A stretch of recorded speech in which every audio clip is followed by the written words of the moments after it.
हुए हैं Immanuel Kant, German दार्शनिक हुए और महान दार्शनिक हुए हैं। उन्होंने कहा है कि दुनिया में दो तरह की चीजें होती है, एक वे जिन्हें समझा जा सकता है और दूसरी वे जिन्हें रटा जा सकता है। दोनों अलग अलग चीजें हैं। जिस चीज को समझा जा सकता है उस चीज को दुनिया का कोई भी आदमी रट नहीं सकता, और जिस चीज को रटा जा सकता है उसमें समझने जैसा कुछ भी नहीं होता। और इसलिए हर आदमी को इन दोनों कलाओं में माहिर होना होता है, और जो व्यक्ति इन दोनों कलाओं में माहिर है वही सच्चा ज्ञानी है, उसको ही जीवन में सफल होने का हक है। इसलिए जो सो कॉल्ड तथाकथित साइंस बैकग्राउंड के विद्यार्थी, अब इंजीनियरिंग बैकग्राउंड के विद्यार्थी अपने आप को बहुत ज्यादा इंटेलिजेंट मानते हैं, और वो अक्सर बेवकूफ़ी भरा स्टेटमेंट दे देते हैं कि एक्चुअली क्या है ना कि मैं तो साइंस से हूँ, मैं चीज़ों को समझ तो सकता हूँ लेकिन मैं रट नहीं सकता। तो कृपया अगर आप ऐसा नहीं कर सकते तो ईश्वर आपके प्रति दयालु और कृपालु नहीं रहा है, उसने आधा दिमाग दे के भेजा है, इसलिए आप पे दया आ रही है। आप तरस के हकदार हो, आप गर्व करने के लिए नहीं हो। ठीक है, तो एक्चुअली क्या है ना कि तुम में से कितने साइंस के स्टूडेंट है जो चीजों को समझ तो सकते हैं लेकिन वो रट नहीं सकते। अब तो खैर कोई हाथ नहीं खड़ा करेगा। आजकल मैं थोड़ा दयालु हो गया हूं, वरना मैं पहले बहुत क्रूर था। पहले मैं थोड़ी स्टाइल मारता, मैं खुद मेरे साइंस बैकग्राउंड का हवाला देता और फिर खुद का उदाहरण देता, और फिर मैं पूछता ऐसा कितने लोगों को लगता है कि चीजों को समझना आसान है, वो समझ तो सकते हैं लेकिन रटना मुश्किल है, रट नहीं सकते। तो लगभग आधी क्लास हाथ खड़ा करती थी, और उसके बाद में जिस तरीके से जलील करता उनको बाद में बहुत शर्म आती। पर फिर मुझे लगा कि ये बच्चे हैं मासूम, इनके साथ ऐसा नहीं होना चाहिए। तो प्लीज आपकी अगर ऐसे कहने की आदत रही है और अगर आप ऐसे सोचते हैं तो प्लीज ऐसा ना सोचें। रटना और समझना। और फिर दूसरा मैं तो ये भी कहता हूं कि ये जो मैथमेटिक्स वाले, साइंस वाले, ये झूठले लोग जो कहते हैं कि हम चीजों को समझते हैं, ये सबसे झूठे लोग हैं। सबसे ज्यादा रटते ही यही हैं, क्योंकि मुझे पता है। अब आपको 8 सालों को आश्चर्य होगा, क्या अरे ये भी रटते हैं? साइंस ही रटनी पड़ती है, आर्ट्स तो समझनी पड़ती है, हिस्ट्री तो समझनी पड़ेगी। हिस्ट्री में क्या पॉइंट्स है, हिस्ट्री को रट नहीं सकते, साइंस रटनी पड़ती है। अब साइंस वालों को अभी भी समझ नहीं आ रहा है, ये कैसी बात कर रहे हैं? कितने लोग मैथमेटिक्स से हैं, बीएससी की या इंजीनियरिंग के? हाथ खड़े करो देखें। आप दिल पे हाथ रख के कहो, मैथ्स वाला ज्यादा रटता है या हिस्ट्री वाला ज्यादा रटता है? देखो मैं एग्जांपल दे देता हूं, मेरा सास भी कभी बहू थी। मैं स्टूडेंट था, मैंने बीएससी की, और हमारे जोधपुर जयनारायण व्यास विश्वविद्यालय से मैंने बीएससी की, न्यू कैंपस से। तो हमारे जो मैथमेटिक्स पेपर होता था, तो रिकमेंडेड बुक्स होती है कुछ, कि सिलेबस के हिसाब से कुछ ऑथर्स की रिकमेंडेड बुक्स होती है कि आप ये बुक्स पढ़ो, और हम लाइब्रेरी से वो इशू भी हो जाती है, बुक्स खरीदनी भी नहीं पड़ती, इशू करवा लो। आप जितनी रिक्वायरमेंट होती है उतनी बुक्स इशू करवा लेते थे, और उन बुक्स पे हर चैप्टर के पीछे कुछ एग्जाम्पल्स दिए होते थे, और हमें जो है वो एग्जाम्पल्स देखने होते थे, और वो हम एग्जाम्पल्स रट के जाते थे, और उसी एग्जाम्पल में से पेपर में क्वेश्चंस आते थे, और फिर उसमें से हम क्वेश्चंस को सॉल्व कर देते थे। ठीक है, और होता क्या है कि मैथमेटिक्स में एक क्वेश्चन है, 10 फॉर्मूले हैं अपने पास। कितने फॉर्मूले होते हैं? 10।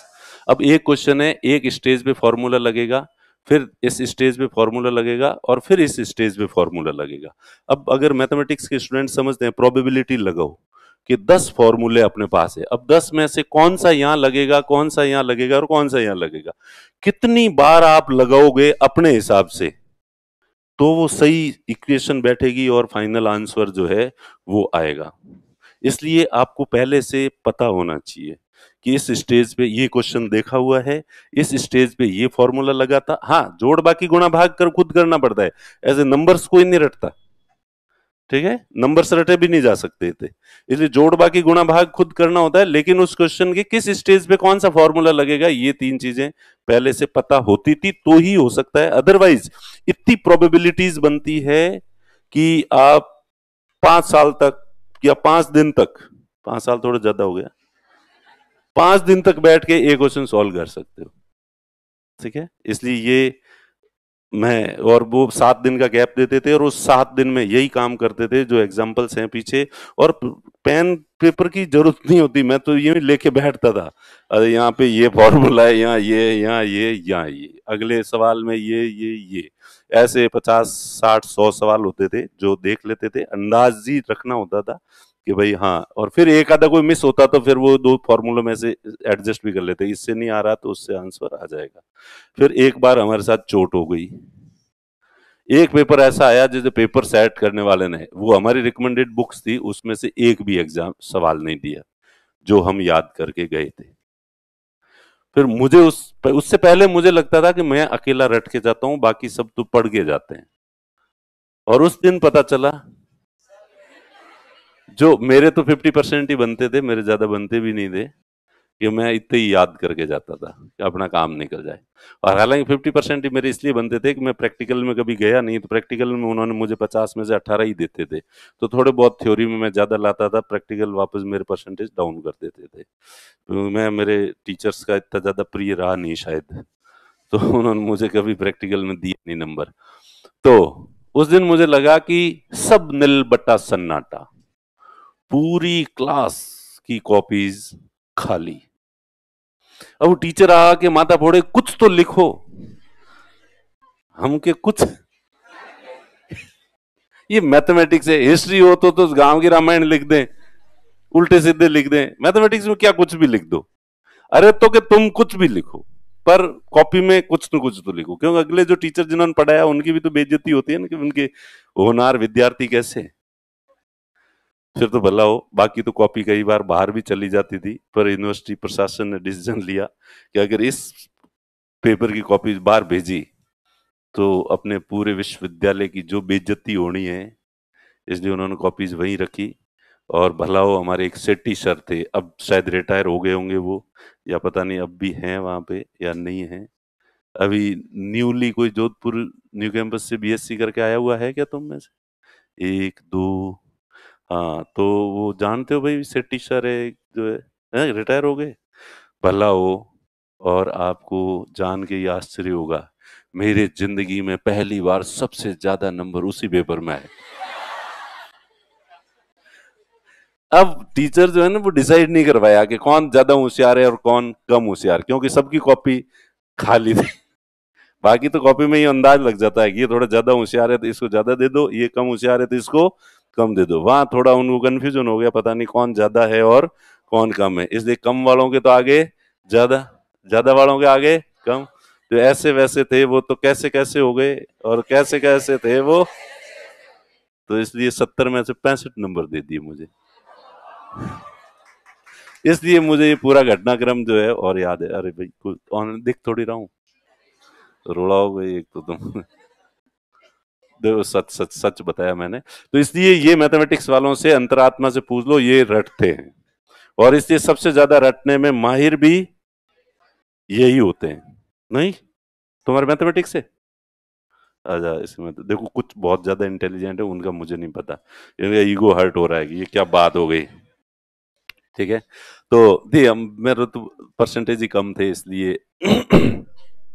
चलिए ठीक है, तो अब आ जाओ। देखें तो कुल मिला के अगर तुम रट नहीं सकते हो तो इसका मतलब ईश्वर तुम पे दयालु नहीं है। ईश्वर ने तुम्हें आधा दिमाग दिया है, अधूरा दिमाग दिया है।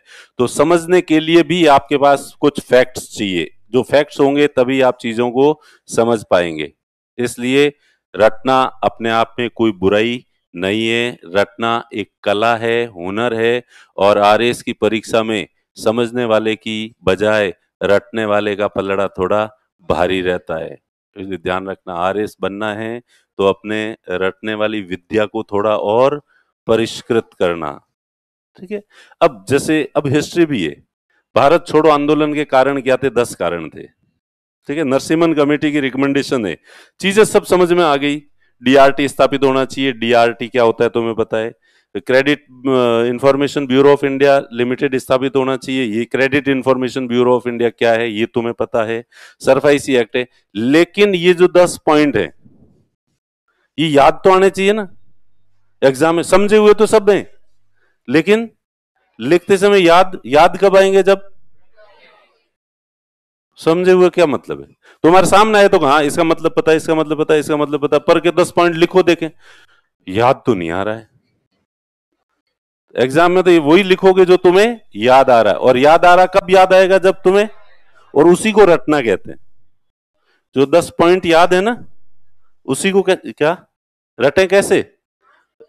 रटना बस सिंपल सा। एक तो आप तो पहले तो पढ़ो, हर एक का कीवर्ड लिखो, 10 पॉइंट है, 10 के 10 कीवर्ड लिखो, 10 कीवर्ड को 2-3 बार लिखो, और उसके बाद बिना देखे उन 10 कीवर्ड को 10 बार लिख दो।